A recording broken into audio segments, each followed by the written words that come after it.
দেখেন, Indian restaurant বলা হয় এই কারণে যে Indian as a brand, not as a India, মানে ইন্ডিয়ার কোনো রেস্টুরেন্ট না এইটা ইন্ডিয়া এজ এ ব্র্যান্ড। যখন এই ব্যবসা শুরু হয়, এই ব্যবসার যখন ইন্ডিয়ান খাবারের যখন গোড়াপত্তন হয়, আমাদের পূর্বপুরুষেরা যখন সেই ব্রিটিশ আমলে এখানে যখন আসছেন, তখন থেকেই কিন্তু রেস্টুরেন্ট ব্যবসা। তো ব্রিটিশদেরকে মানে যে ভারতীয় খাবার বোঝানোর জন্য তারা ইন্ডিয়ান রেস্টুরেন্ট চালু করেন। পরবর্তীতে অনেকেই এখন জানে যে এটা ইন্ডিয়ান রেস্টুরেন্টের পিছনে বাংলাদেশিরা আছেন। আর একটা জিনিস আমাদেরকে লক্ষ্য রাখতে হবে, আপনি যে ব্যবসায় কোনো সময় ইমোশন চলে না, যে আমি ইন্ডিয়ান বলবো না বাংলাদেশি বলবো, এসব প্রশ্নে আমরা অনেক সময় মুখোমুখি হই। ইভেন কি পাকিস্তানিরা ও ইন্ডিয়ানের যে ফুড ব্র্যান্ড হিসাবে তারা ইয়ে করে। আর আমাদের বাঙালিরা এখন অন্য ব্যবসা করতেছে না, আমাদের বাংলাদেশিরা ব্রাজিলিয়ান রেস্টুরেন্ট করতেছে, ইন্দোনেশিয়ান রেস্টুরেন্ট করতেছে, মালয়েশিয়ান রেস্টুরেন্ট করতেছে, থাই রেস্টুরেন্ট করতেছে।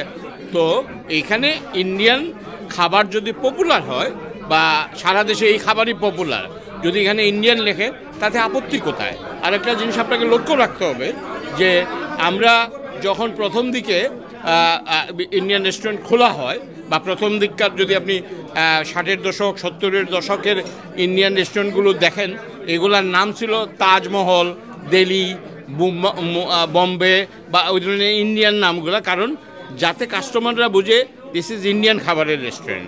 কিন্তু এটাও বিবর্তন ঘটেছে, এখন এই নামগুলোও পরিবর্তন হয়েছে।